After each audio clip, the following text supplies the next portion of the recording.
Hey, what's up, guys? It's Jonathan. Today, I want to talk to you about how to structure an LOI, a letter of intent or an offer for apartments. Okay. If you've been following us, you understand we generally are talking about larger apartment deals, but it could go across the board. So, in this video, I'm going to actually break down an actual LOI template or an offer and show you exactly what we put in ours. Of course, we have several different versions depending on really what kind of deal and what you're looking at. But there's a simple standard one that I want to break down for you. But also kind of like how the process works. So let's get into it.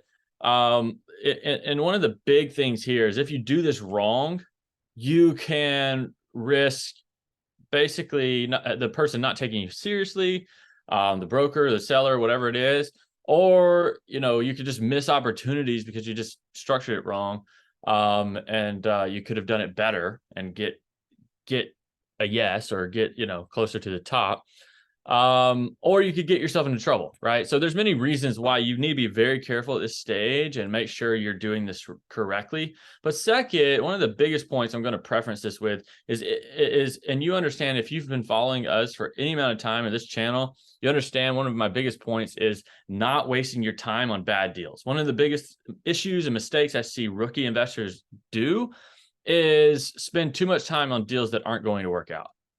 You see, as a real estate investor, your most valuable asset is your time. Okay. You've got to learn how to sort through deals. And a lot of this is going to come through market knowledge as well. So the more you know your market, the more you know what that area, the faster and the more knowledgeable you're going to be about the price ranges for deals, and the faster you're going to get, right?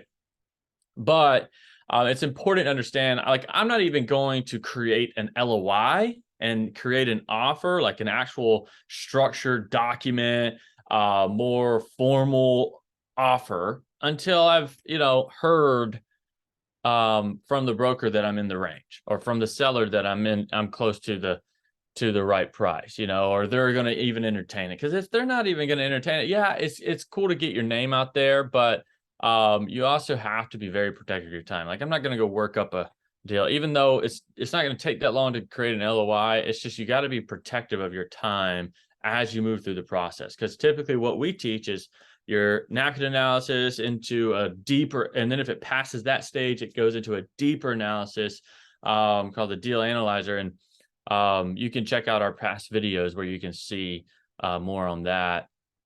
But all that to say, first thing, call the broker, call the seller, see if you're even within the range, if it's even worth submitting an LOI. Okay.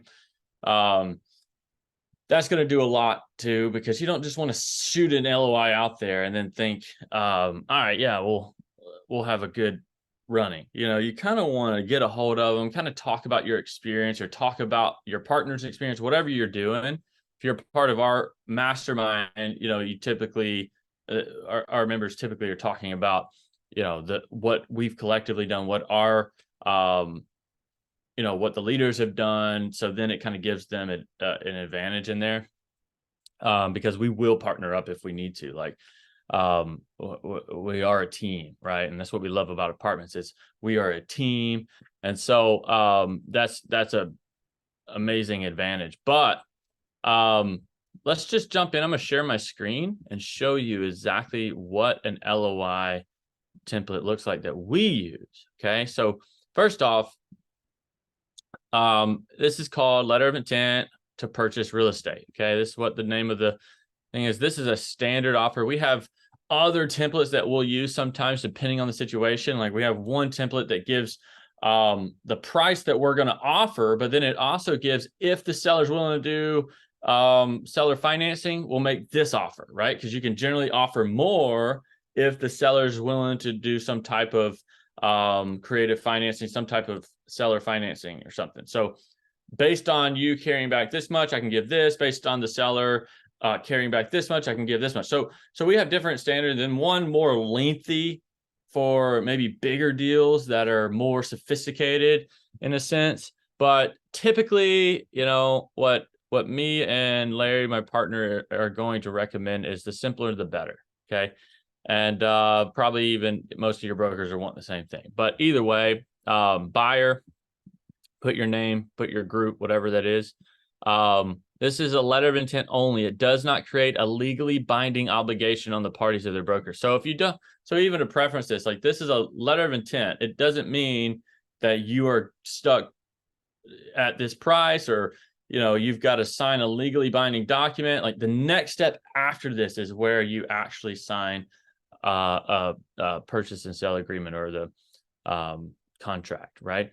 This letter of intent is subject to an agreement between the parties upon a formal written purchase and sale contract containing the terms and conditions the parties find acceptable. This letter of intent sets forth some of the general terms and conditions for a purchase and sale transaction to be entered into concerning the below property described. So then you put the property address here, property price. Earnest money is typically 1% earnest money of the purchase price after receipt of all requested due diligence items. And then you put that number. What's that right there? What is 1% of the purchase price? So $5 million, what's that? $50,000.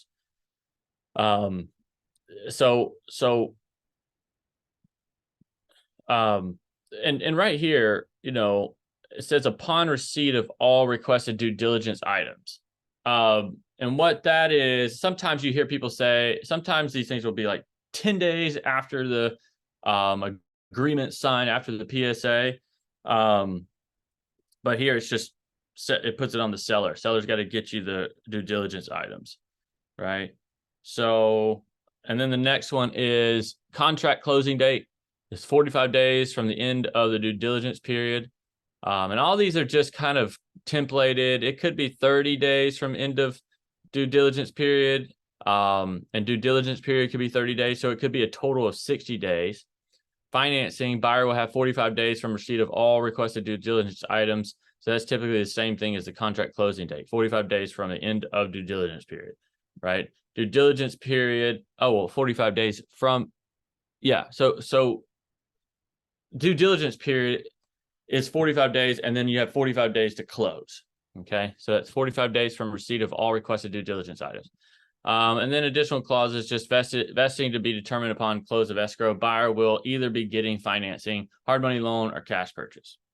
Okay, so I hope that helps. And then you put your name and the signature.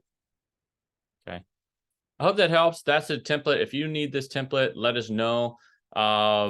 We use this in many different transactions, and we've and this has been kind of the simplest, best one that we have so far. If you want more complicated or more, like the seller finance options, let us know. But hope this training helped, and we'll look forward to seeing you in the next video.